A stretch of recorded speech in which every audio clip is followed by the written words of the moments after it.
ब्रह्मानन्दं परमसुखदं केवलं ज्ञानमूर्तिं द्वन्द्वातीतं गगनसदृशं तत्त्वमस्यादिलक्ष्यम् एकं नित्यं विमलमचलं सर्वधी साक्षिभूतं भावातीतं त्रिगुणरहितं सद्गुरुं तन्नमामि।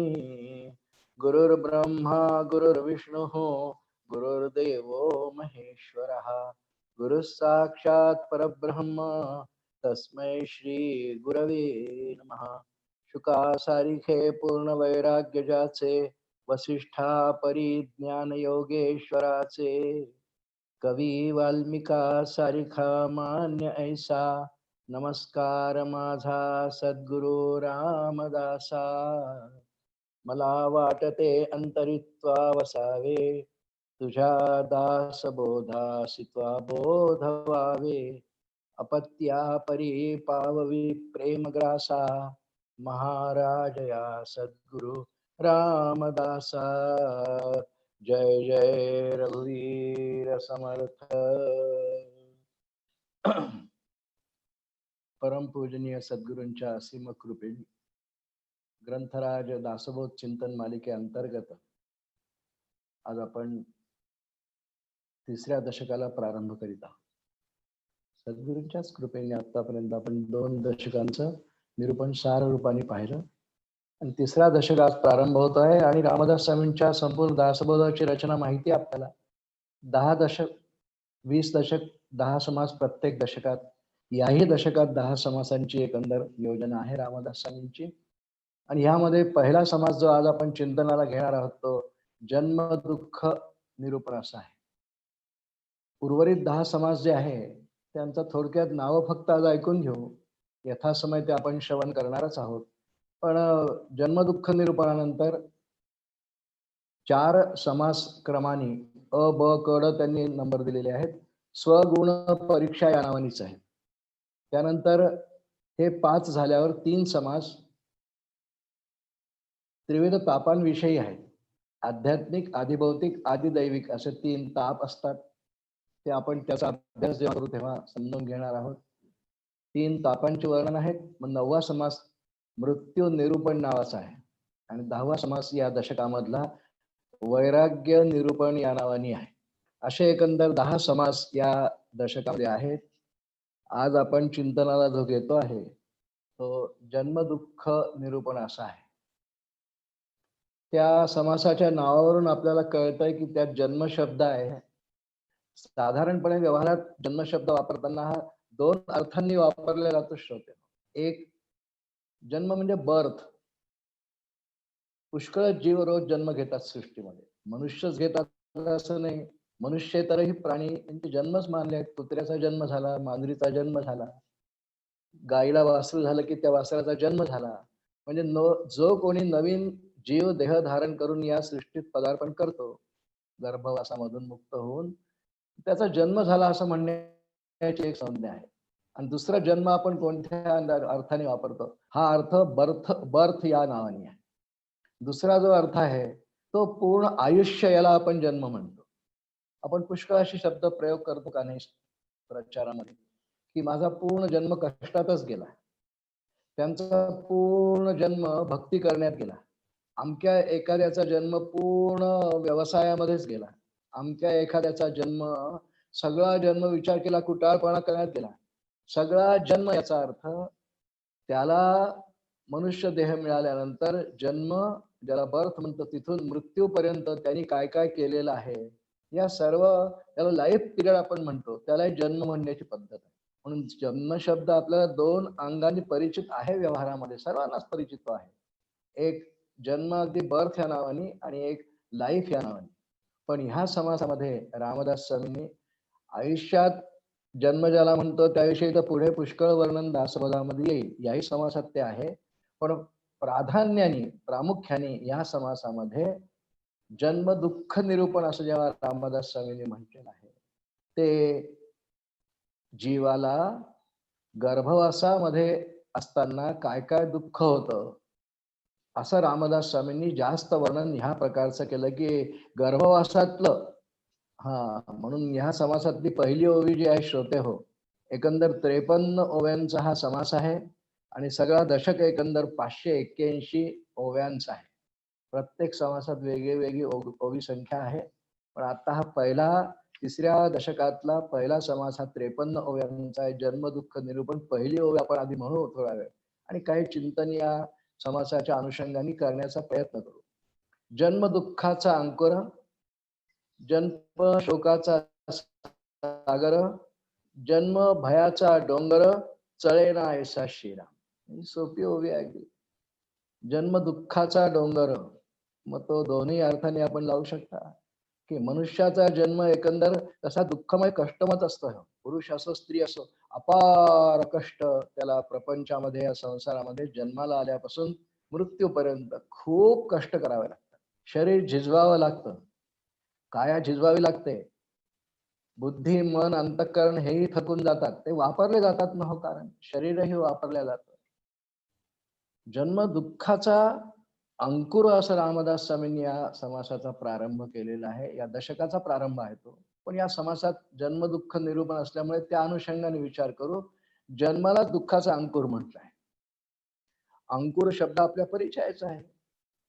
एखाद्या झाडाचं बीज आपण पेरलं की त्याला काही दिवसांनी अंकुर येतात. आमच्या घरामध्ये आम्ही पालकाचं बीज पेरतो नेहमी. 2-4 दिवसांनी त्याला लहानसे कोंब येतात, मग अंकुर येतात आणि पुढे ते बरंच वाढतं हो. त्या वृक्ष योनीप्रमाणे त्यांनी किती उंच वाढावं, किती फळं द्यावी, किती सावली द्यावी, हे सर्व ठरलेलं असतं भगवंतांच्या योजनेमध्ये. पालक नावाचं लहानसं झाड आहे, ते फार वाढत नाही, फार वीत भर 1.5 वीत वाढतं. पण ते बहरतं, डवरतं, पण अंकुर त्याचा आधी असतो. जन्म दुःखाचा अंकुरण पुढे ते फोफावतं. तसं जन्म जेव्हा होतो, तो दुःखाचा अंकुर म्हटलेला आहे. कारण गर्भवासात दुःख तर आहेच. रामदास स्वामींनी या समासामध्ये गर्भवासात काय दुःख असते त्याचं फार वर्णन केलेलं आहे. आमच्या इथे गुरुचरित्र नावाचा एक ग्रंथ आहे दत्त संप्रदायामध्ये, त्यामध्ये याचं फार वर्णन येतं. स्त्री बीज आणि पुरुष बीज यांचा संयोग होऊन जेव्हा एखाद्या गृहिणीच्या महिलेच्या मुलीच्या पोटामध्ये गर्भ राहतो उदरामध्ये, त्याचं खूप वर्णन केलेलं आहे.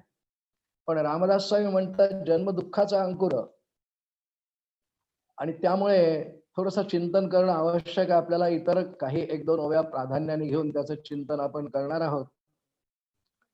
पण एकंदर विचार करावे, सृष्टीमध्ये रोज किती जीव जन्म घेत असतील, किती जीवांचा जन्म होतो. पशुपक्ष्यांनाही पिल्ल होतात, गाई वासराला पिल्ल होतात, माणसांची आपण या ठिकाणी नोंद करतो आहे. त्याचं कारण आहे हा नरतनू आपल्याला मिळालेला मनुष्य देह हा परमार्थाचा अधिकारी आहे. परमार्थाचा अधिकारी याचा अगदी सोपा अर्थ म्हणजे देवाच्या प्राप्तीला योग्य आहे. अन्य योनींमध्ये हे नाही होऊ शकत. मग हा जेव्हा आपल्याला मिळण्याची व्यवस्था होते, त्यावेळेला ती खूप जन्मांच्या पुण्यानुपास होते. खरं तर वर्णन असं आपल्या दासबोधामध्ये ओवी आहे. पाप पुण्य समता घडे, तरीच नरदेह जोडे, एरवी हा देह न घडे, व्यास वचन भागवती. व्यासांचा दाखला दिलाय रामदास स्वामींनी की जीव अनेक योनींमध्ये भ्रमण करीत असताना त्याच्याच कर्मांप्रमाणे त्याला केव्हा तरी एकदा पाप पुण्य समता घडे, तरीच नरदेह जोडे. अशी एकंदर जीवाच्या उत्पत्तीची व्याख्या म्हणल्यापेक्षा, कथा म्हणल्यापेक्षा ही सत्य परिस्थिती आहे. जीवाला जर सत्यत्व दिलं तर त्याच्या उगमाचा काहीतरी विचार शास्त्रांनी केला असेल, तो दासबोधातही केला रामदास स्वामींनी. त्यामुळे हा जीव जेव्हा जन्माला येतो, म्हणजे एखादा देह त्याला मिळतो, जीव जन्माला येतो याचा अर्थ त्याला देह मिळतो एखादा, त्यावेळेला पाप पुण्य समता घडे. त्यांनी अनेक अनेक अनेक अनेक अनेक जन्मांमध्ये केलेल्या चांगल्या वाईट कर्मांचा लेखाजोखा भगवंताजवळ असतो. तो चित्रगुप्त यम असं ती व्यवस्था आहे. ही ईश्वराची व्यवस्था आहे, योजना आहे. समर्थ रामदास स्वामींनी मनाच्या श्लोकामध्ये एक सुंदर श्लोक लिहिलेला आहे श्रोते हो, की हा जन्म का त्याला घ्यावा लागतो, इतका जर त्रास गर्भवासाचा आहे, ते फार विदारक वर्णन रामदास स्वामींनी केलेलं आहे. त्याला तर त्यांनी कारागृहीच पडला आणि प्राणी कारागृही पडला असं म्हटलंय, कारावास मानलाय.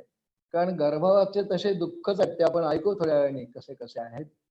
इतके सविस्तरपणे खरं ऐकण्याची नाही गरज, आपण वाचू शकता, सोपे सोपे अर्थ आहेत. पण रामदास स्वामींनी मूळ जन्मच का होतो याची एक कारण मीमांसा मराठ्या श्लोकातही आहे, इथे दासबोधातही आहे. जीवा कर्मयोगे जनी जन्म झाला, परी शेवटी काळमुखी निमाला, महाथोरते मृत्यू पंथेची गेले, किती एक ते जन्मले आणि मेले. ही सृष्टी उत्पन्न झाल्यापासून आजपर्यंत किती लोकांना मनुष्याचा ते मिळाला असेल याची नोंद कुणाजवळही नाही. पुन्हा पुन्हा युग होतात, युगांच्या चौकडी या युगांची कृतात येतात, द्वापार कली, प्रत्येक युगामध्ये मनुष्य आहेस. किती झाले असतील काही नोंद नाही, ती नोंद फक्त ईश्वराजवळ असेल. पण किती एक ते जन्मले आणि मेले, महाथोरते मृत्यू पंथेची गेले, किती एक ते जन्मले आणि मेले, कितीतरी जन्म, कितीतरी मृत्यू, किती असं हे अखंड एवं प्रवर्तितं चक्रम नानुवर्तयती हयाहा असं गीतेने वर्णन केलं, भगवद्गीतेत वर्णन. एवं प्रवर्तितं, जीवाच्या देहधारणेनंतर जन्म मृत्यूचं अखंड रहाटगाडग किंवा चक्र हे ईश्वराच्या योजनेप्रमाणे आहे. पण जीवा कर्मयोगे जनी जन्म झाला. कारण जेव्हा जेव्हा या जीवाला जन्म प्राप्त होतो, मिळतो, तो देहधारी होतो, तेव्हा तो काही कर्म करतो. पण ती कधी कधी शुभ असतात, म्हणजे चांगली असतात, कधी अशुभ असतात, किंवा चांगली वाईट म्हणा, शुभ अशुभ म्हणा, चांगली वाईट शुभ अशुभ अशी करतो. चांगल्या कर्माचं फळ पुण्य असतं आणि वाईट कर्माचं फळ पाप फळ असतं. असं ती योजना आहे. आणि त्याप्रमाणे ह्या जीवाला अनेक जन्म मिळतात. पण असं एक वचन आहे भागवतात, एकादश स्कंदात एक श्लोक आहे, अवश्यमेव भोक्तव्यम, अवश्यमेव भोक्तव्यम कृतकर्म शुभाशुभम, ना भुक्ते क्षीयते कर्म जन्म कोटीर शतैरपी. सोपा अर्थ समजायला अगदी. अवश्यमेव भोक्तव्यम, जीवानी ह्या अनेक जन्म मिळाले असताना जे काय कर्म केले, कृत म्हणजे केलेले, कृतकर्म शुभाशुभम, शुभ अशुभ दोन्ही, शुभाशुभम ना भुक्ते, ते भोगल्याशिवाय, ना भुक्ते कधीही कर्माचा क्षय होत नाही. भोगादेव क्षयम असं वचनच आहे. ना भुक्ते कर्माचा क्षय नाही होत. जन्मकोटी शतैरपी, कोट्यावधी जन्म झाले तरी देखील त्याची नोंद ईश्वराजवळ असल्यामुळे ईश्वर त्या शुभ अशुभ दोन्ही कर्मांची फल देतो आणि तशा तशा योनी देतो. ह्या पद्धतीने शुभ अशुभ कर्म करून पाप पुण्यांचा संग्रह जीवाच्या अकाउंट मध्ये झाला आणि ती सारखं झालं, पाप पुण्य समता घडे तरीच नरदेह जोडे. हे मूळ चिंतन आहे आपलं, की जीव ह्या मनुष्य जीवाला जन्म का घ्यावा लागतो, पाप पुण्य समता घडे तरीच नरदेह जोडे. आणि असं नसेल तर इतर तिर्यक योनीमध्ये त्याला भटकावं लागतं. पण फार काळानंतर त्याच्या पाप पुण्याची समता झाल्यानंतर त्याला मनुष्याचा देह प्राप्त होतो. पण योनी तर खूप आहेत, माहिती आपल्याला. जलजा नवलक्षाश्च भाग एक श्लोक रामदास स्वामींनी उद्धृत केलेला आहे. दासबोधाच्या 20व्या दशकात तो श्लोक रामदास स्वामींनी वापरला आहे. जलजा नवलक्षाश्च दशलक्षाश्च पक्षिणः कृमयो रुद्रलक्षाश्च विंशलक्षा गवादयः. आणि एकंदर ती बेरीज जर केली 84 लक्ष येते. 20 लक्ष गवादयः आणि 30 लक्ष मानवा चतुर्लक्षाश्च, अशी ती योजना आहे. शेवटी त्याचं शेवटचं चरण जे आहे, पाप पुण्यं समे कृत्वा नर योनिषु जायते, हा तो मूळ श्लोक आहे. आणि त्याचंच भाषांतर रामदास स्वामींनी केलेल्या पाप पुण्य समताकडे इतक्या 84 लक्ष जीव योनी, आणि त्यामध्ये केव्हा तरी एकदा नरतनू मिळते. पण नरतनू मिळताना जेव्हा आपण प्रगट होतो त्याला जन्म होणे असं म्हणतात. आणि रामदास स्वामींनी हा समाज जो लिहिलेला आहे, जन्म दुःख निरूपण, हा प्राधान्याने हा ह्या जीवाला नरतनू मिळताना ज्याला जन्म झाला असं पण म्हणतो, तेव्हा काय काय दुःख होतं त्याला. खरं म्हणजे त्याच्या आईलाही मातेलाही फार दुःख असते. फार विदारक वर्णन केलेलं आहे गुरुचरित्रामध्ये. वर्णन फार सविस्तरपणे येतं. वास्तविक अशी संकल्पना आहे आपल्या इथे की हा जीव ब्रह्मरूप आहे, तो आनंद रूप आहे, चित्रूप आहे, तो ईश्वरच आहे, सच्चित आनंद रूप जीव आहे. आता जेव्हा पुरुष बीज आणि स्त्री बीजाचा संयोग होतो तेव्हा गर्भधारणा होते असं आपण म्हणतो. आणि त्यावेळेला तिथे मात्र जीव शुद्ध स्वरूपात आहे. म्हणून रामदास स्वामींनी आपण चिंतन करण्यासाठी काही ओव्या या समासातल्या वापरणार आहोत. गर्भी म्हणे सोहम, गर्भी म्हणे सोहम, बाहेरी परता म्हणे कोहम, ऐसा कष्टी झाला बहु गर्भवासी शिरा. गर्भी म्हणे सोहम, जोपर्यंत त्याची नाळ ईश्वराशी जोडलेली आहे. कारण ईश्वराचं एक ब्रीदवाक्य आहे की काहीही निर्माण झालं की मी त्यात प्रवेश करतो. तत्सृष्ट्वा तदनुप्राविशत कठोपनिषद श्रुती आहे. तत्सृष्ट्वा तदनुप्राविशत, पण असं वर्णन आहे की बीज रूपाने तो मातेच्या उदरात असताना 5व्या महिन्यापर्यंत तिथे चैतन्याचा प्रवेश नाही. नुसता एक मासाचा लहानसा त्याला बुडबुडा म्हटलाय. पाण्याच्या फेस जो असतो साबणासारखा वगैरे त्याच्यावर बुडबुडा असतो ना एक, तेवढा तो अगदी सूक्ष्म रूपाने असतो अगदी पहिल्यांदा संयोग झाल्यानंतर. पण त्यानंतर यथासमय 5व्या महिन्यापर्यंत तो बराच मोठा होतो आणि 5व्या महिन्यात जीव ही संकल्पना मानली. आणि म्हणून आपल्याला माहित असेल कदाचित आमच्या इथे जे 16 संस्कार आहेत त्यामधला पहिला पुंसवन संस्कार हा गर्भधारणेनंतर 5व्या महिन्यात केला जातो. कारण त्या ठिकाणी चैतन्य आता प्रगट झालंय आणि आता जीव तिथून 5 ते 9, कारण 9 मास गर्भवास असतो. पुरुषांच्या नरदेहामध्ये 9 मासाची योजना आहे. या काळामध्ये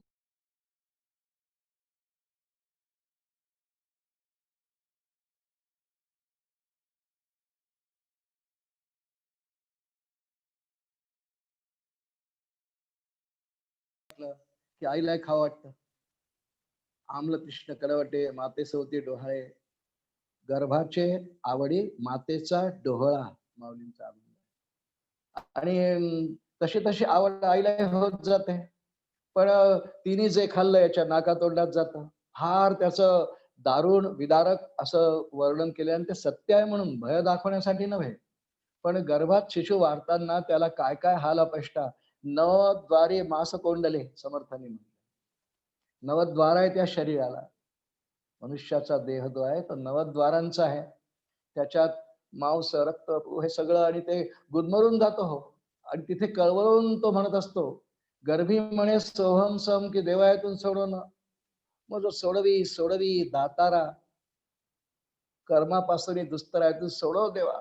भगवान म्हणतात आता तू गर्भात आहेस ना, तुला आता गर्भाच्या बाहेर यावंच लागेल. आणि यथासमय तो जीव आता 9 मास 9 महिने झाल्यानंतर मातेच्या उदरातून बाहेर येतो. अशी ही प्रक्रिया मनुष्य देहामध्ये आहे. पण त्या 9 मासातलं खूप वर्णन, तो कसा उकरतो, कसा पळतो, कसा झिरपतो, कसा तळमळतो. आणि त्याला आता आपल्या अजून स्वरूपाचं स्मरण आहे. त्याला स्वरूपाचं स्मरण आहे. त्याला हे कष्ट जरूर आहे, पण तो आनंदाच्याच अवस्थेत आहे. पण एकदा का मातेच्या उदरातून हा बाहेर पडला, एकदा का मातेच्या उदरातून हा जीव बाहेर पडला की मग त्याच्या मागे मायेचा ससेमिरा लागतो, अविद्येचा ससेमिरा लागतो आणि तो त्या अविद्येमध्ये म्हणा मायेमध्ये म्हणा गुंतत जातो. तो गुंतत जातो. आणि त्यामुळे समर्थांनी जो प्रारंभ केला जन्म दुःखाचा अंकुरच जो म्हणलं अगदी बरोबर आहे. कारण त्यानंतर गर्भातली ही अवस्था बाहेर पडल्यानंतर तुझिया वियोगे जीवित्वाले शरीर पांगे बहुदुःख झाले असं रामदास स्वामींनी करुणाष्टकांमध्ये म्हणताय. तुझ्या वियोगे, आता झाला वियोग परमात्म्याचा, पण गर्भी मात्र अखंड म्हणे सोहम आणि बाहेरी पडता म्हणे कोहम. सोहम याचा अर्थ 6 अहम, मी परमात्माचा या जाणीवेत आहे. पण नंतर कहा अहम, बाहेरी पडता म्हणे कोहम, ऐसा कष्टी झाला बहु गर्भवासी श्रीराम. या समासातली ओवी आहे. आणि एकदा आता आईच्या उदरातून बाहेर पडला की त्याला जीवित्व आलं. कारण तुझ्या वियोगे, परमात्म्याचा वियोग याचा अर्थ परमात्म्याच्या स्मरणाचा वियोग. विस्मरणात जातो, त्याला आठवत नाही आता काय आहे. जीवा श्रेष्ठ ते स्पष्ट सांगून गेले, परी जीव अज्ञान तैसेच ठेले. देहबुद्धीचे कर्म खोटे टळेना, जुने ठेवणे मी परमात्माच आहे याचा विसर त्याला आता आईच्या उदरातून बाहेर पडल्याबरोबर व्हायला लागतो. जुने ठेवणे मीपणे हे. कारण आता इतके दिवस आईच्या गर्भात असेपर्यंत तो गर्भी म्हणे सोहम, याचा अर्थ मीच परमात्मा, मीच परमात्मा, मीच परमात्मा आहे. आणि आता कोहमचं उत्तर मी देह आहे इथून सुरू होतं. याला देहोहमती म्हणतात. आता मी देह आहे इथून पासून त्याच्या मायेचा जो पडदा आहे तो गडद होत जातो. मायेची पकड घट्ट होत जाते आणि ती घट्ट होत झाली, मोहित होतो, शोक होतो आणि मग प्रसंगोपात जसे जसे प्रसंग घडतील तो शोक त्याच्या सुखदुःखांना कारण होतो. आणि हे सगळे वर्णन पुढे दासबोधात येणार आहे. आपल्याला गर्भवासातल्या दुःखाची थोडी जास्त चिकित्सा करायची, कारण समर्थांची याच्या पुढची जी ओवी आहे क्रमाने नाही पण जी अभ्यासनासारखी आहे. देह विकार पावले, सुखदुःखे झळंबळले, असो ऐसे गुंटाळले माया जाळी श्रीराम. गुंतले मग देह विकार पावले. जेव्हा अगदी बीज संयोग माता पित्यांद्वारे होऊन तो असतो ना, त्यावेळेस तो अत्यंत शुद्ध दशेमध्ये आहे, म्हणून त्याला सोहम स्वतःच्या स्वरूपाचं स्मरण नेहमी असतं गर्भात असेपर्यंत. पण देह विकार पावले, शरीर मिळालं, आता तनु मिळाला, मनुष्य देह मिळाला, स्त्री पुरुष दोन्हींचा विचार आहे. आणि आता विकार पावले, सुखदुःखे झळंबळले, आता सुखदुःखांच्या तावडीत तो सापडायला लागला. ह्या देहाला श्रोते हो, एकंदर दासबोधात ते वर्णन पुढे येईल. वेदांत शास्त्रांनी 6 विकार मानले, माहिती असतील, आपण अभ्यासक आहात. अस्ति, जायते, वर्धते, विपरिणमते, अपक्ष्यते आणि नश्यते, असे 6 धर्म प्रत्येक देहधारी जीवाला असतात. जीवाचे धर्म नाहीत ते, या शरीराचे धर्म आहेत. जीवाचा धर्म एकच आहे, सच्चित आनंद स्वरूप. त्याची तो तादात्म्य ईश्वराशी आहे, म्हणून गर्भी म्हणे सोहम.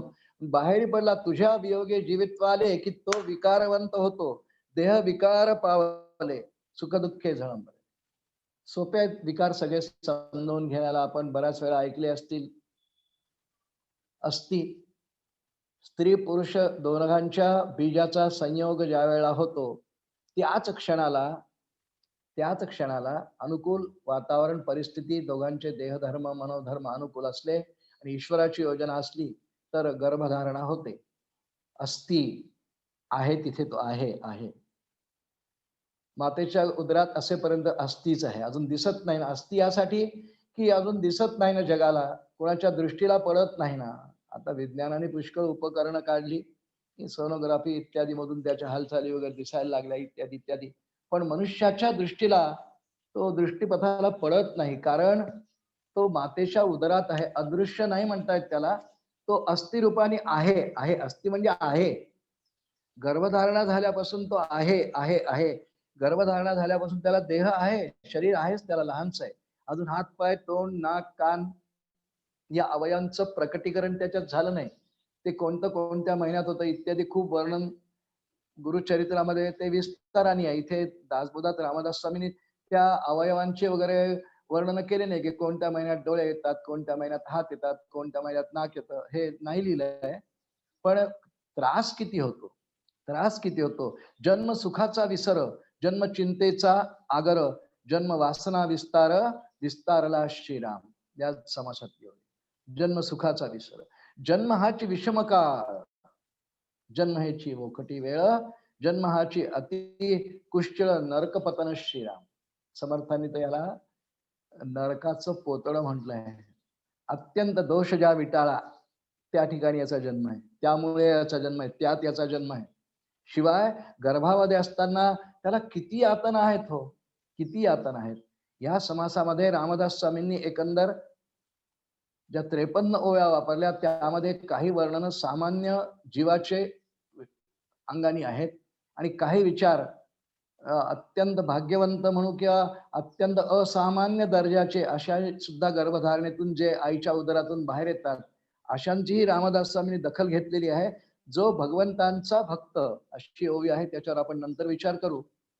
जो भगवंतांचा भक्त तो जन्मापासूनही मुक्त, ज्ञानवळे विरक्त, सर्व काळ श्रीराम. अशा असामान्य योनीतल्या, जसं प्रल्हाद आहेत, ध्रुव आहे, यांच्या कथा आहेत, कारण संतांच्या काही कथा आहेत.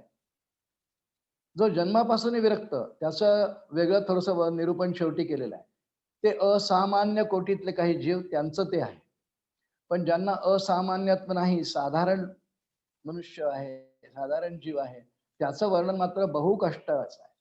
गर्भधारणा झाल्यापासूनच अत्यंत कष्ट त्यालाही आणि मातेलाही.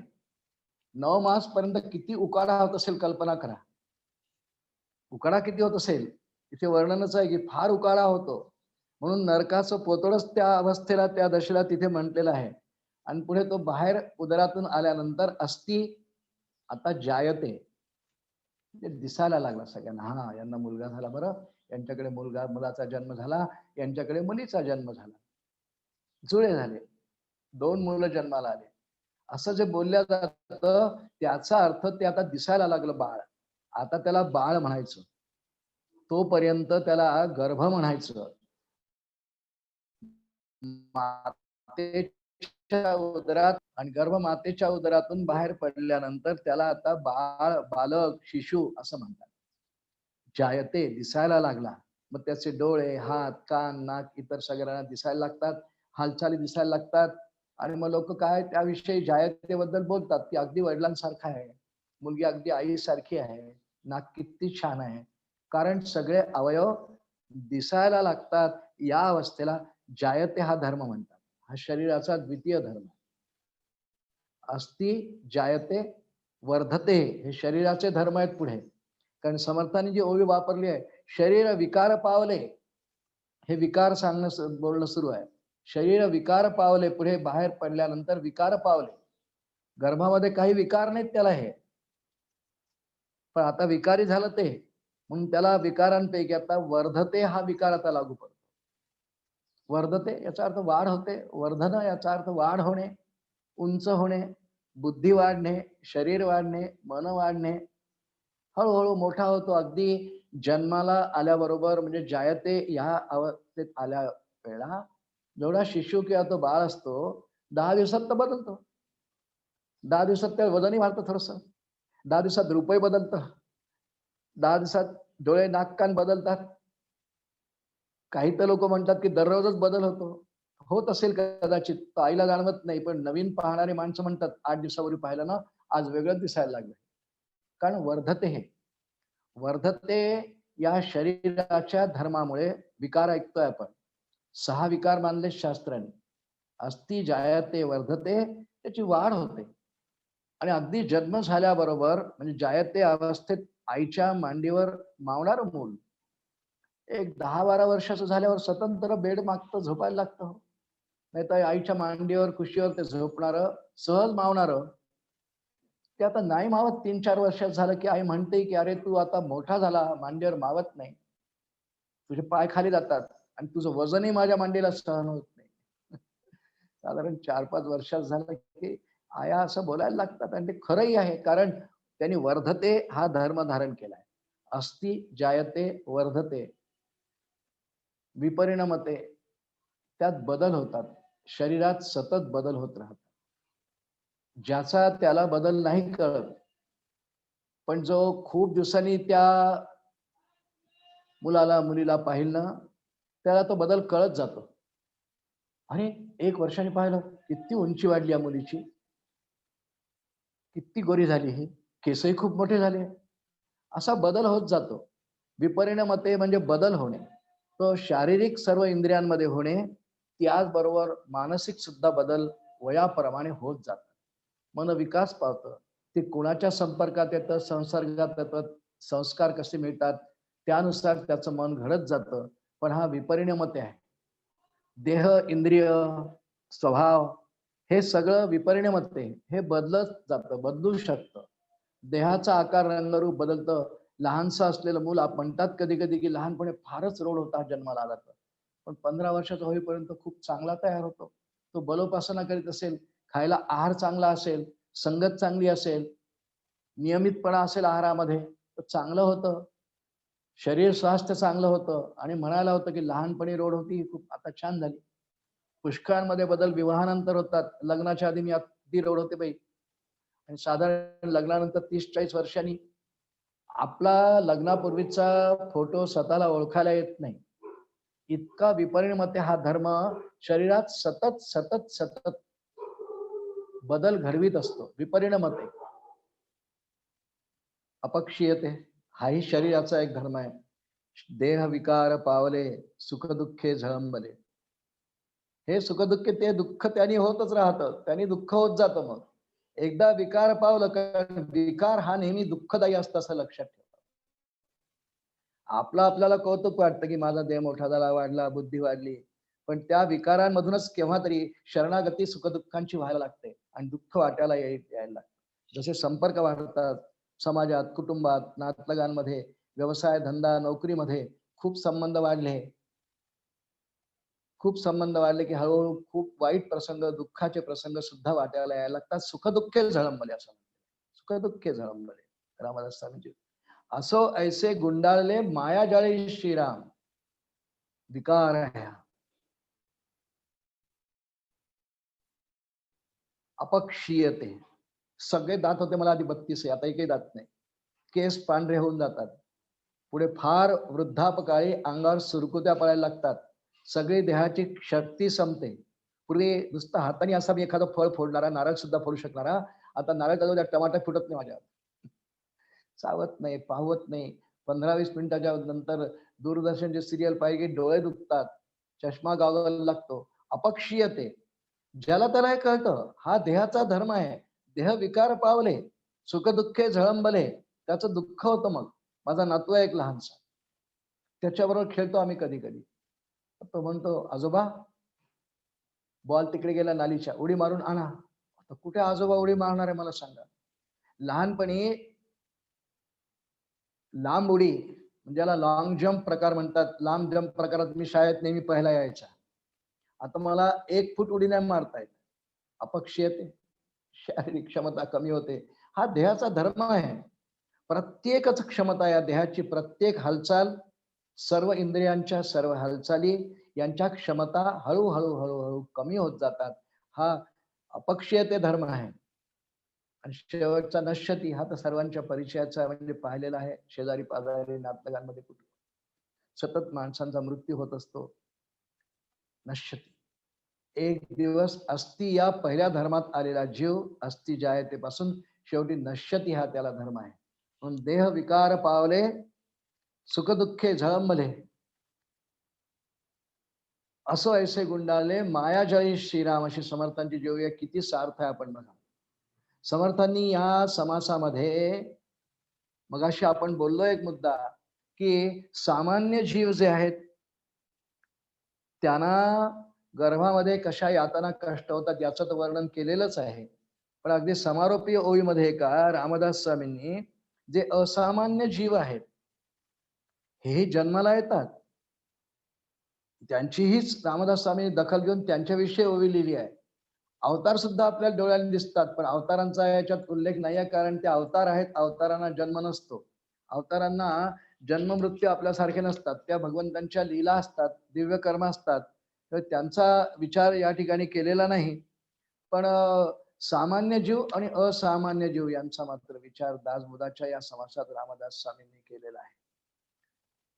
जो सामान्य जीव आहे त्याला अगदी गर्भधारणेपासून गर्भात होणाऱ्या सगळ्या कष्टांच्या त्रासांचा विचार तर रामदास स्वामींनी केलेलाच आहे.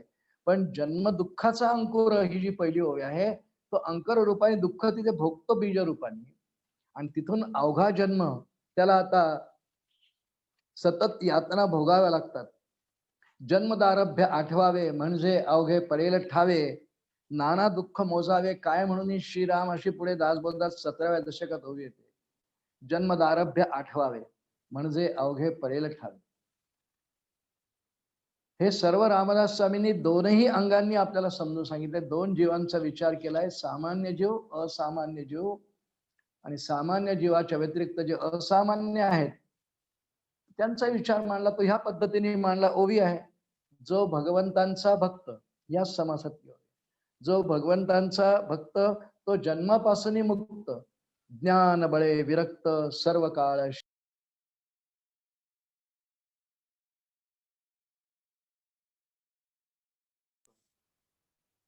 तो जन्मापासून मुक्त. उदाहरण पाहू एखादा आपण. श्रीमद भागवतामध्ये प्रल्हादाची कथा येते. भक्त आहे, जो भगवंतांचा भक्त. गर्भात आहे तो. गर्भातले त्रास दुःख त्याला झाले का? त्याचं उत्तर नाही असं आहे. त्याची आई आहे कयाधू. हिरण्यकश्यपूची जी पत्नी आहे ती कथा आपल्याला भागवतातली सविस्तर माहिती आहे, 7व्या स्कंधात येते. आणि गर्भधारणा झाली आणि हिरण्यकश्यप तपश्चर्येला गेला. त्याच्या कारणाने गेला, विष्णू शिवराया वगैरे. पण इंद्राने हिरण्यकश्यपूच्या राज्यावर आक्रमण केलं आणि त्याने पुष्कळ काही, कारण त्याला माहिती आहे की कयाधू गर्भवती आहे, पोटात गर्भ आहे, हा हिरण्यकश्यपूचा गर्भ आहे, हा आपण नष्ट करावा, अशा दुष्ट विचाराने तो आलेला. आणि कयाधूला मारणार तर नारदांनी वाचवलाय. आणि नारदांनी विचार केला, इंद्र तर निघून गेला, कयाधू इथे सुरक्षित नाही, ती गर्भवती आहे आणि त्यामुळे हिला आपल्या आश्रमात नेलाय. परंतु शिशु आहे गर्भात. कयाधूनी नारदांना काही प्रश्न विचारले, मला भागवत धर्म समजावून सांगा. गर्भाचे आवडी मातेशी डोहळा. तिला भागवत धर्म जाणून घेण्याची इच्छा का झाली? कारण गर्भामध्ये जो भगवंतांचा भक्त तो जन्मापासून विरक्त असा एक भक्त आहे. हो, म्हणून पुढे जन्मानंतर, जन्मापासूनच प्रल्हादाच्या मुखात नारायण नारायण नारायण असं नाव आहे. भागवत धर्माचा संपूर्ण उपदेश नारदांनी आश्रमात जाताना, आश्रमात गेल्यानंतरही कयाधूला केला. कयाधूला झोप लागते मध्ये, गर्भात तिच्या उदरातला गर्भ हुंकार देतो आहे, पूर्ण श्रवण करत आहे. जो भगवंतांचा भक्त तो जन्मापासून विरक्त. प्रल्हादाचं उदाहरण आपण का पाहिलं की प्रल्हाद महान भक्त आहेत भगवंतांचे. त्यालाही सुखदुःखाची नाही आहे. त्याला तर कढईत टाकलं तेलाच्या तरी दुःख नाही आहे त्याला, अरे नारायण सांभाळतात आहे त्याला पुढे. पण गर्भामध्ये त्याला नारदांनी त्याच्या आईच्या निमित्ताने त्याला भागवत धर्माचा खूप उपदेश केला, तो त्यांनी धारण केला. म्हणून आपल्या इथे अशी संकल्पना आहे की गर्भवती स्त्रीनी खूप चांगलं वाचावं, चांगलं ऐकावं, रामायण महाभारत वाचावं, भागवत वाचावं आणि चांगले ग्रंथ ऐकावे, संगतीत राहावं. त्याचा परिणाम गर्भावर होतो. आणि आता विज्ञानाने पुष्कळ ते मान्य केलेलं आहे. सगळे गर्भांच्या वाट्याला हे नाहीच चूक. प्रल्हाद असामान्य कॅटेगरीतला आहे म्हणून त्याच्या आईला तसे डोहाळे झाले. माझे पूज्य सद्गुरू प्रल्हाद महाराज यांच्या जन्मकाळी, जन्मपूर्वी त्यांची आई गर्भवती असताना, गंगा आई त्यांचं नाव आहे, गंगा माय म्हणायचं. त्यांचे वडील वामन शास्त्री किंबहुने फार मोठे अधिकारी, भागवताचे वक्त होते, उत्तम गोड भागवत करायचे. आणि गंगामाई माहेरी गेल्या बाळणपणासाठी आणि वडिलांना म्हणायला, पिताश्री बाबा मला भागवत कथा ऐकायची आहे. ते भागवत सांगतच होते. घरी विठ्ठल रुक्माईचं मंदिर होतं. आणि 7व्या महिन्यात वामन शास्त्रींनी गंगा मायला विठ्ठल रुक्माईच्या साक्षीने एकटीला भागवत ऐकवलंय. का ऐकायची इच्छा झाली? कारण गर्भात प्रल्हाद महाराज आहे, संत आहे, रामभक्त आहे. त्यांना झालेली इच्छा आणि वासना, जन्म घेणे लागे वासनेच्या संगे. तिथे अशा काही वासना आहेत की त्यांना भागवत ऐकायचं आणि तशी इच्छा आईला झाली. आणि म्हणून गर्भामध्ये सुद्धा ज्यांनी भागवत ऐकलं पूर्ण, त्या गर्भाने पुढच्या काळामध्ये एक महान भगवत भक्त, थोर संत, अधिकारी, साधू या नावाने प्रसिद्धीला आले. माझे पूज्य सद्गुरू परमपूजनीय प्रल्हाद महाराज रामदासी साखरखेडा. कशासाठी दोन उदाहरण आपण पाहिली? दोन्ही नेमकी प्रल्हाद नावाने आपण पाहिली. दोन्ही उदाहरण प्रल्हाद नावाने पाहिली. कारण दोन्ही भक्त आहेत समर्थांच्या ओवीला न्याय देण्यासाठी. जो भगवंतांचा भक्त तो जन्मापासून विरक्त, जन्मापासून मुक्त, ज्ञानबळे विरक्त सर्व काळ श्रीराम. ही समर्थांनी मुद्दामून ओवी घालून असामान्य जीवांच्या बाबतीत, जे सामान्य जीवांच्या बाबतीत होतं तसं नव्हे अशी जाणीव करून दिली. म्हणून तेवढ्यासाठी समारोपीय ओव्यांमध्ये ही एक ओवी येते. गर्भामध्ये जीवाला खरोखर देहधारणा अस्ती झाल्यानंतर खूप यातना येतो. ते सगळं वर्णन आपण प्रत्येक ओळी वाचत जावी, अंगावर शहारे येतात, वेळ प्रसंगी किळस येते आणि आपल्याला वाटतं की अरे माझ्या बाबतीत असं झालं असेल. आपल्याला याचं भगवत कृपेने स्मरण नाही, बरं आहे. कुणालाही आपण मातेच्या उदरात होतो याचं स्मरण नाही आहे. मातेच्या उदरात असताना स्मरण फक्त सोहम असं आहे. पण त्या यातना आहेत. समर्थांनी म्हणून पुढे 17व्या दशकात जी ओवी वापरली ना, जन्मदारभ्य आठवावे म्हणजे अवघे पडेल ठावे, नाना दुःख मोजावे काय म्हणून श्रीराम. जन्मदारभ्याचा अर्थ जन्माचा तो काळ आठवावा, तो आठवावा. त्या चिंतनात राहावं की असं असं असं गर्भवासात दारुण दुःख आहे असं दासबोधात लिहिलेलं आहे. मग त्याचा मला उपदेश काय, तर माझ्या वाट्याला पुन्हा असं दुःख येऊ नये हे करण्याकरता तळमळीने खरं म्हणजे तो जीव, गर्भात असलेला तो देहधारी जीव तो ईश्वराला प्रार्थना करतो.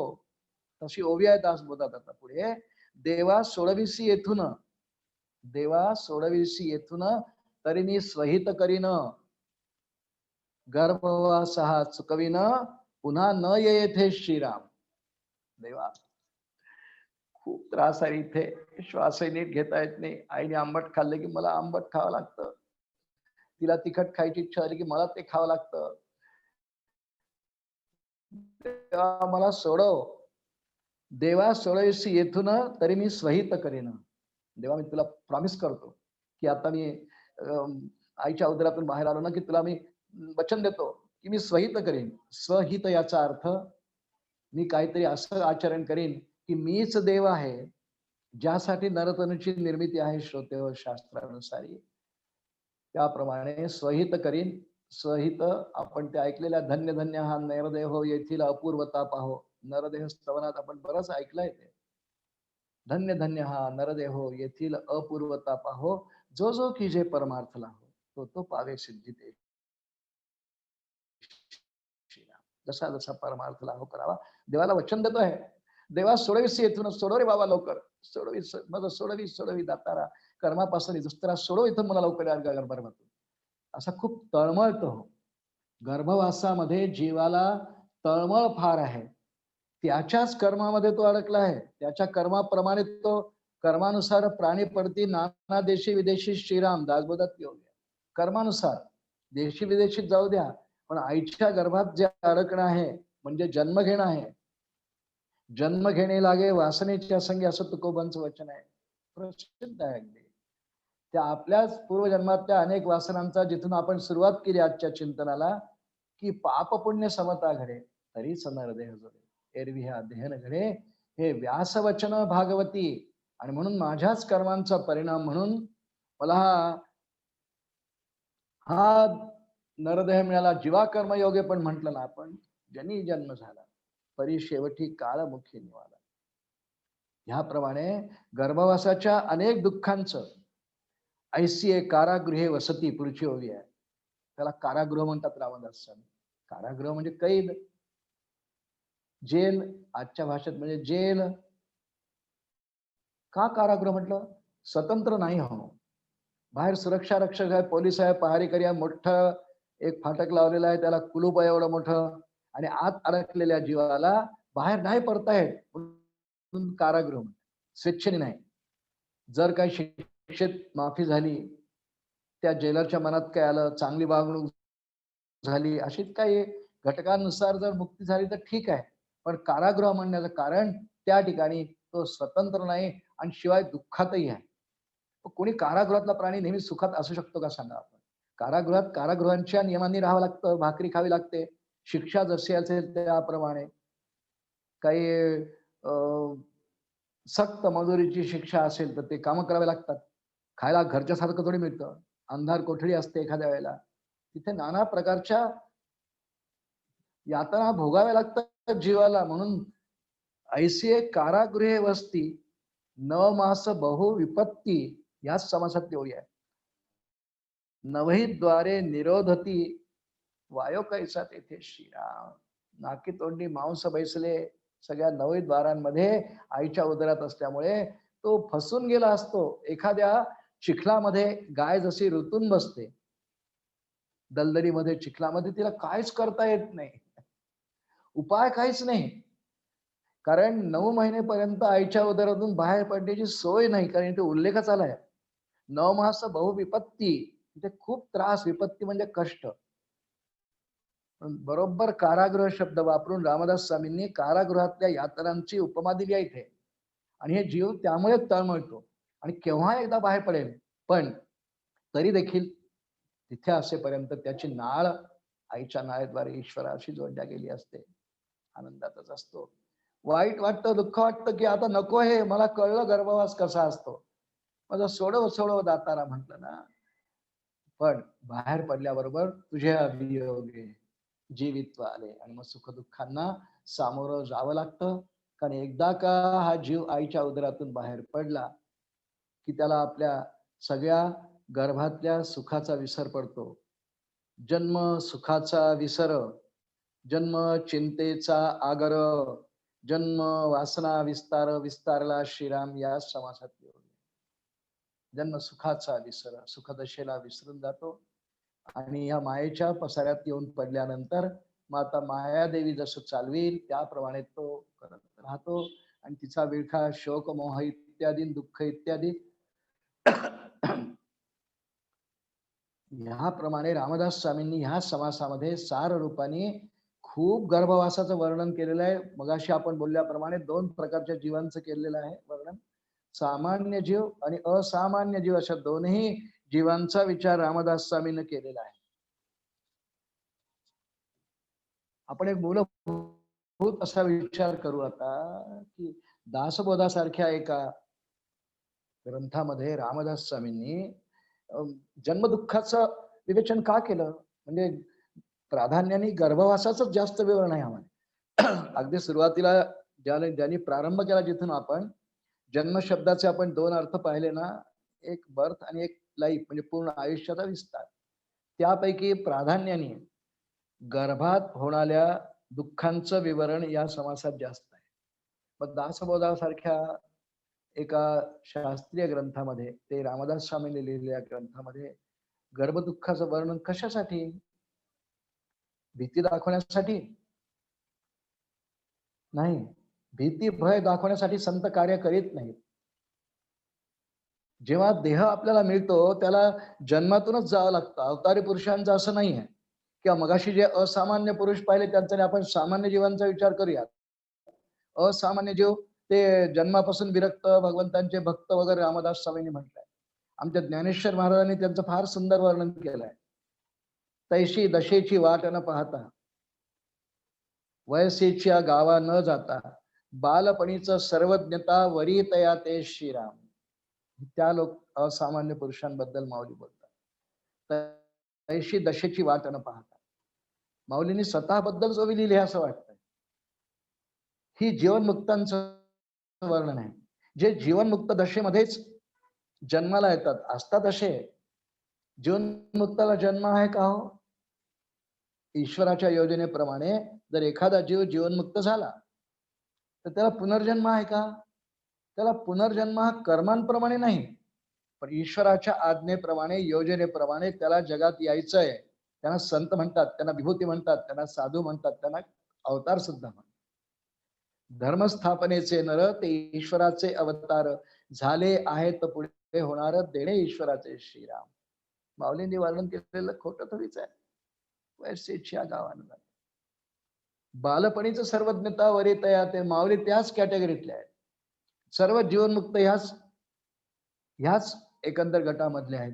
त्यांचा गटच तो आहे, त्यांचं नाही चिकित्सा सुरू आहे. पण त्यांचं वर्णन या समाजात रामदास स्वामींनी केल्यामुळे आपण 1-2 वेळा त्याचा उल्लेख केलेला आहे. पण सर्वसामान्य जो आहे त्याला वासनेच्या संग जन्म घेणे लागे आहे ना. मग हे सगळं इतक्या विदारक दुःखाचं काय कशासाठी रामदास स्वामींनी दासबोधासारख्या ग्रंथामध्ये वर्णन केलं? श्रोते हो, दासबोध हा साधकांचा ग्रंथ आहे. 20 दशक 200 समास, साधके पाहावे सावकाश, विवर्ता विशेषा विशेष. किती तरी वेळा रामदास स्वामी साधक हा शब्द वापरलाय. साधक निरूपणच आहे पुढे 5व्या दशकामध्ये. प्राधान्याने साधकांचा विचार करून दासबोध लिहिला गेलेला आहे. साधक याचा अर्थ काहीतरी साधना करणारा, ईश्वर प्राप्तीसाठी काहीतरी साधना करणारा असा अर्थ आहे. म्हणून त्या साधकाला मनुष्य जीवनाबद्दल सर्व ज्ञान असावं एक. आणि शिवाय जन्मदुःख निरूपण सांगण्याचा हेतू रामदास स्वामींचा त्यांनी पुढे शेवटी विशद केला आहे.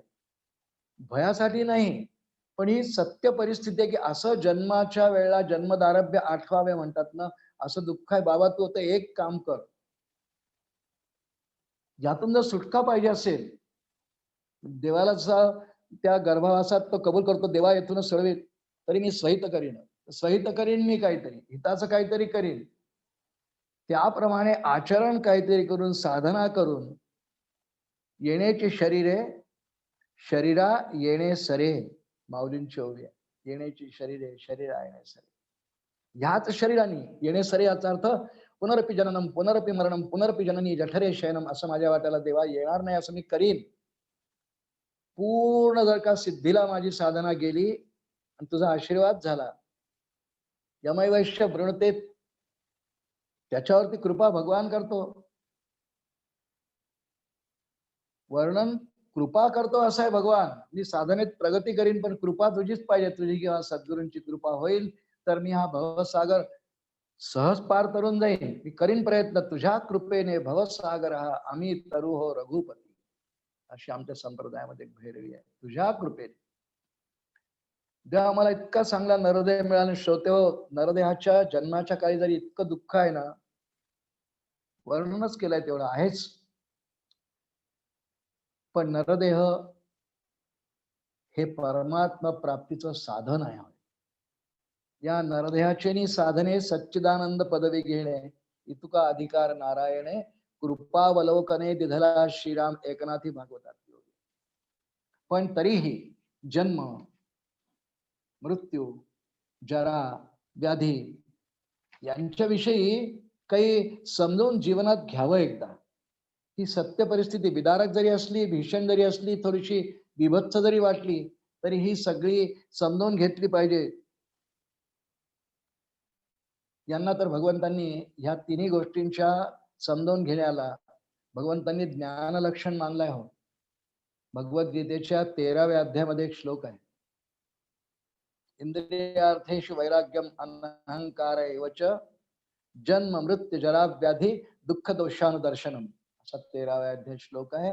भगवान अमानित्व अधंबित्व वगैरे जी ज्ञान लक्षण बोलतात, त्यामध्ये ही ज्ञान लक्षण म्हणून भगवान बोलले आहेत की नेमकं जीवनाचं स्वरूप काय, मानवी जीवनाचं नेमकं स्वरूप काय, त्यात त्रास काय, त्यात दुःख काय, विटंबना काय. त्यांनी शोक आणि दुःख दोन्ही म्हटलंय. त्यातलं दुःखही आणि दोष दोन्ही दुःख दोषानुदर्शनम.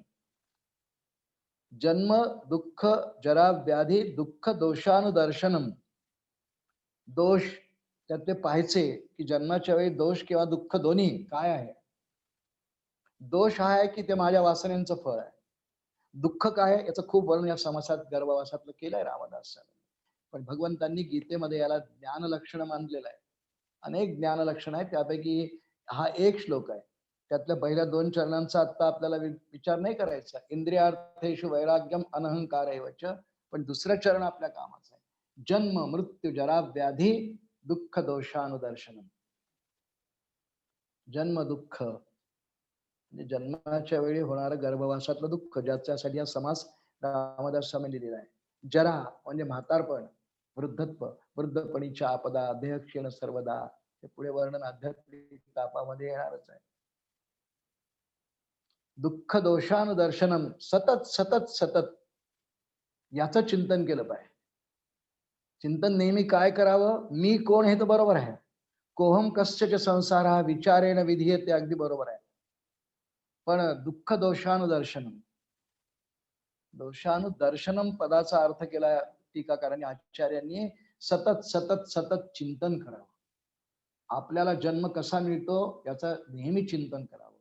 आणि आपला जन्म घेण्यापायी आपल्यालाही स्वतःला गर्भवासात किती यातना आणि वेदना होतात याचं एकदा वर्णन ऐकून ठेवलं तर मला पुन्हा गर्भवास धारण होणार नाही, मिळणार नाही गर्भवास, याची काळजी घेण्याकरता काहीतरी साधना करायला तो जीव सिद्ध तयार होईल. त्यासाठी साधन तर त्याला नरदेहच आहे पुन्हा. म्हणून नरदेहाविषयी रामदास स्वामी दासबोधात पुष्कळ ठिकाणी बोलणार आहे. धन्य धन्य नरदेहो येथील अपूर्वता पाहो, जो जो की जे परमार्थला हो तो तो पावे सिद्धी ते श्रीराम. आपण परमार्थ स्तवन या समासाचा पहिल्या दशकात विचार केलेला आहे. तो ठिकठिकाणी जागोजागी येणार आहे. जन्म वाईट वेळ आहे, ओखटी वेळ, विषम काळ. पुष्कळ रामदास स्वामींनी लिहिलंय अत्यंत विषम वेळ आहे, ओखटा काळ आहे, खोटा काळ आहे. नको बाबा ते. एकदा झाला जन्म मिळाल्यानंतर नरदेह मिळाला, त्याने काहीतरी घाई करावी परमार्थाची हे दाखवण्यासाठी परमार्थ घाई करावी. इतके नसता हे व्यंग परमार्थ स्तवनातली ओवी आहे. इतके नसता हे व्यंग नरदेह आणि सकल चांग तेने करावा लागवेग परमार्थ मार्गी श्रीराम. काहीच व्यंग नाही आहे, आंधळा नाही, थोटा नाही, सगळे इंद्रिय चांगली आहेत. त्या सगळ्यांच्या इंद्रियांच्या क्षमता चांगल्या असेपर्यंत परमार्थ करण्याची म्हणजे देव जोडण्याची घाई करावी. इतके नसता हे व्यंग आधीच्या ओव्यांमध्ये पुष्कळ व्यंगांचं वर्णन रामदास स्वामींनी त्या समासात केलेलं आहे.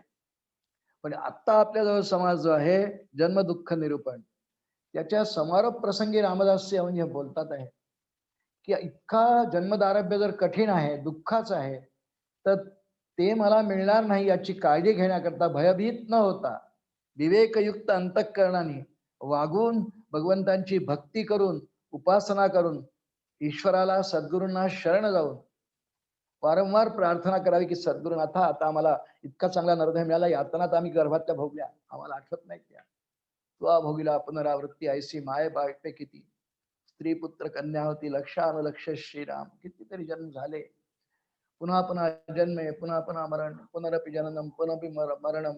हे रहाड घाड कधी संपवायचं, कुणी संपवायचं? त्याचं उत्तर ज्याचं त्यांनी प्रयत्न ज्याचा त्याने करायचा. ईश्वराने किंवा सद्गुरांनी त्याला बळ द्यायचं, आशीर्वाद द्यायचा आणि परमार्थ त्याचा सिद्धीला कसा जाईल हे शेवटी ईश्वर किंवा सद्गुरू यांच्या स्वाधीन असतंय. म्हणून ईश्वराच्या चरणांची उपासना करावी. आणि रामदास स्वामींनी मागच्या 2 निरूपणांमध्ये आपण पाहिलेला एक ओवी नेहमी ती येते आपल्या चिंतनाला की असं काही नसेल ना तर फक्त भगवत भजन करावं. त्या भगवत भजनाने ही तळमळही जाते गर्भवासाची, परमार्थ पुढे जातो.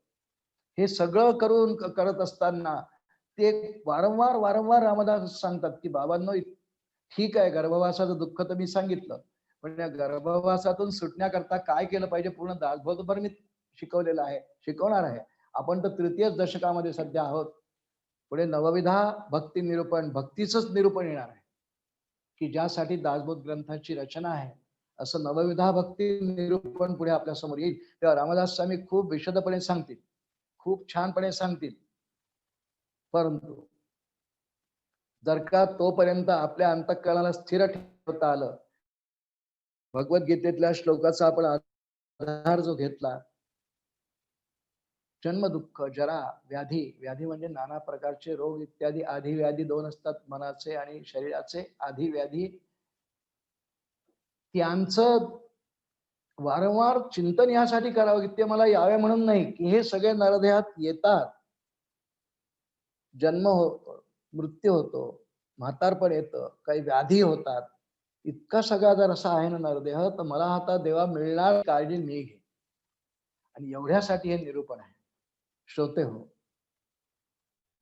3ऱ्या दशकातल्या पहिल्या समासाचं आपण काही सार रूपाने 1 तासभर पर्यंत चिंतन जे आज केलं त्याचं थोडं सार पाहू. 3ऱ्या दशकाला आपण प्रारंभ आज केला. त्यातला जन्म दुःख निरूपण नावाचा पहिला समास, त्याचं आपण थोडंसं चिंतन केलं. 2 प्रकारचे जीव, सामान्य असामान्य जीव, दोघांचे रामदास स्वामींनी यात उल्लेख केला. त्यापैकी सामान्य जीवाला गर्भामध्ये कशा प्रकारच्या यातना सहन कराव्या लागतात, कसा त्रास असतो, फार एक विदारक असं रामदास स्वामींनी सगळ्याच ग्रंथांमध्ये आहे हो. आणि त्यानंतर जे असामान्य पुरुष आहेत त्यांच्याही बद्दल रामदास स्वामी बोलले.